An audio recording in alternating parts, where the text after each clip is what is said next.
didn't concentrate on the target line, and it flared out to the right, so already you're scratching for a bogey. Then I hit probably the best 5-iron of the day, and it came on the second. Nice for me to, work that 5-iron the way I did with that 3-club wind. I mean, the distance, we are looking at 168-meter distance, but hitting that 5-iron into the wind, it's so comfortable that I can hit that abbreviated shot with good contact, and that ball was never going to sit with the shape of the green, so I unfortunately 3-putted from the top, coming back down to the pin. Had a great opportunity to get onto the par 5 third with 2 very good shots, and it was a good driver with a cut shape, and then I had a 5-iron, so I needed to hit that 5-iron that I hit on the second.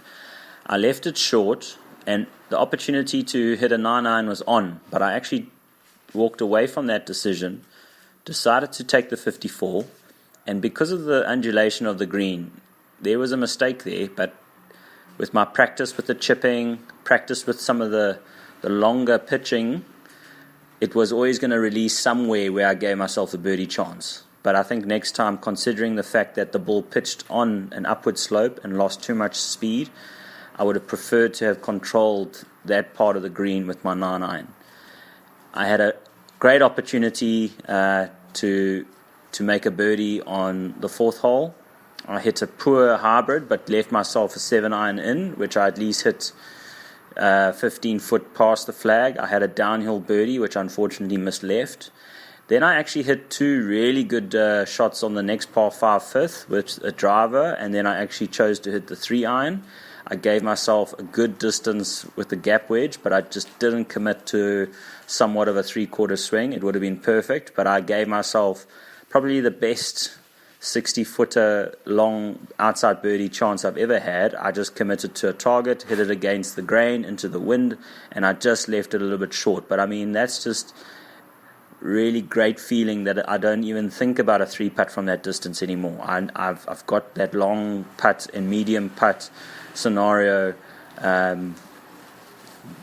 Stats are looking a lot better just based on that execution, and great opportunity to birdie the 6th. It's been a while since I've been in that position, but it was driver that got me sort of pin high, and then I chipped the ball using the fringe, and I actually had a downhill right to left putt for birdie, and it was actually inside 10 foot. So I hit the putt, and as soon as I hit it, it moved and started center of the cup, and it was always going to miss left. I had to hit it right edge and just trust the fact that it was going to move, but sometimes it moves away. So at the end of the day, you want to be below the hole. Maybe next time when I pitch the shot, I make sure that it moves away from the flag, because it was always going towards the flag and stopping short. I hit a really good shot on the 7th, but it found, unfortunately, the pot bunker, which can happen when you hit a good shot. You shouldn't be aiming for bunkers, but that's the one hole you should be aiming for the bunker. And if you miss the bunker by 15 to 20 centimeters, you end up with a birdie putt that is, always guaranteed because of the shape of the green and how it falls away towards the water. I had a very difficult pot bunker shot.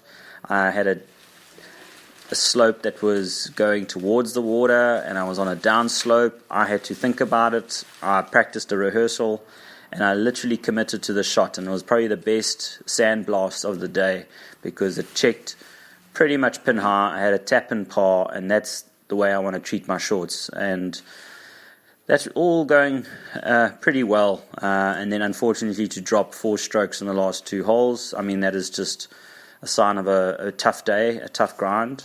But up till that point, if I looked at that back 9, I had basically gone 2 over.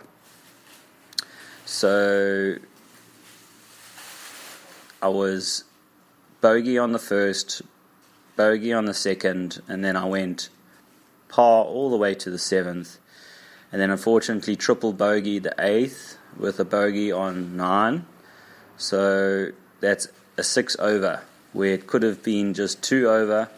I could have finished maybe 3 over at worst, and that would have actually corrected quite a lot.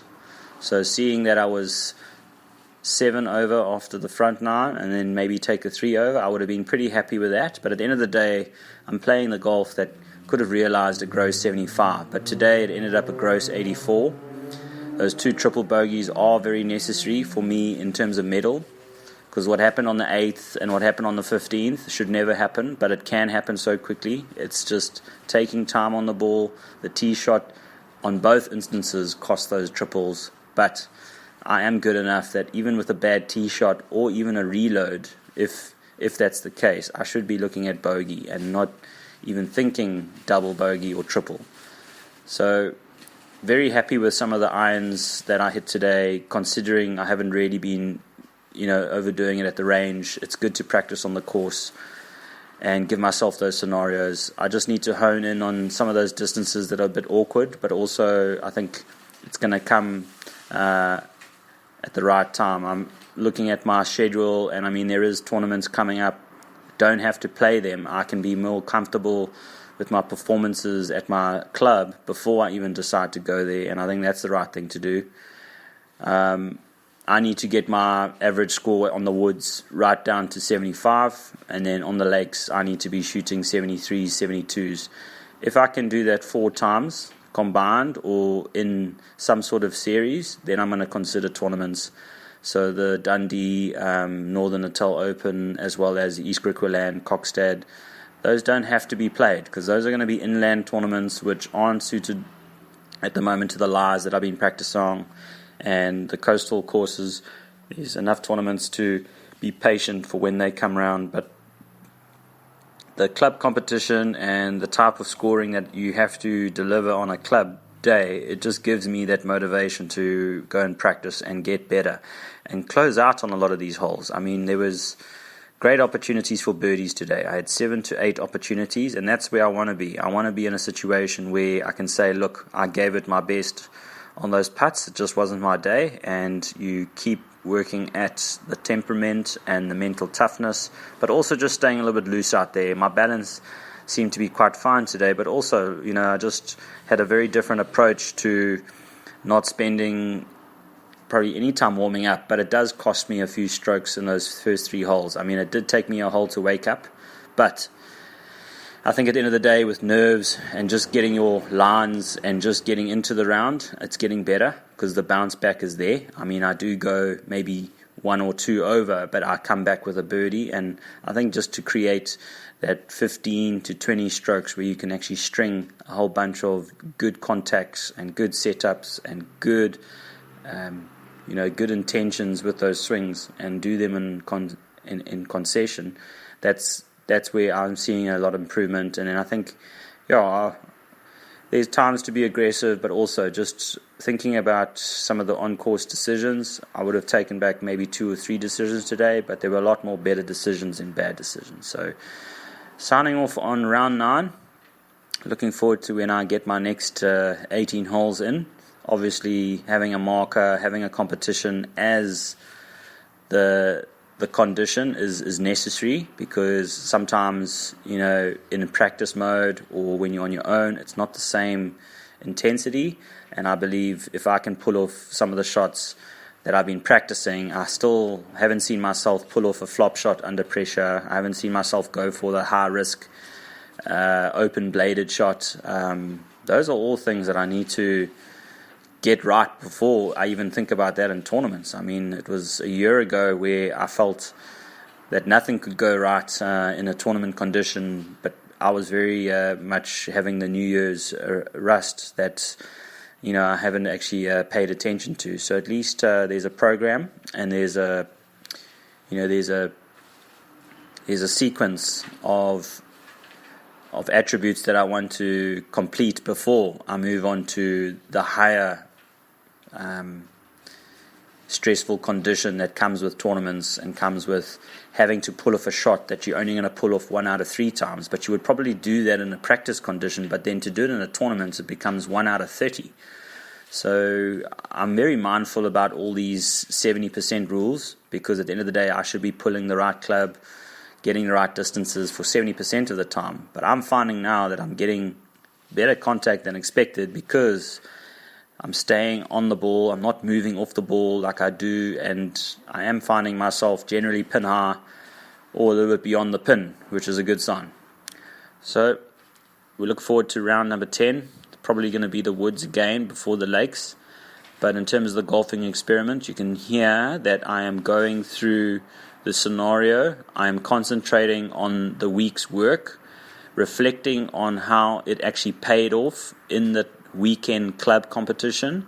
So I always have something to work on, but at the end of the day, based on today's results, I can still see myself going into the working week, getting to the course after work, and actually spending quality 45 minutes with scenarios that are going to happen more than often. And what happened today with some of those clips, I mean, that was a hard week's work that paid off.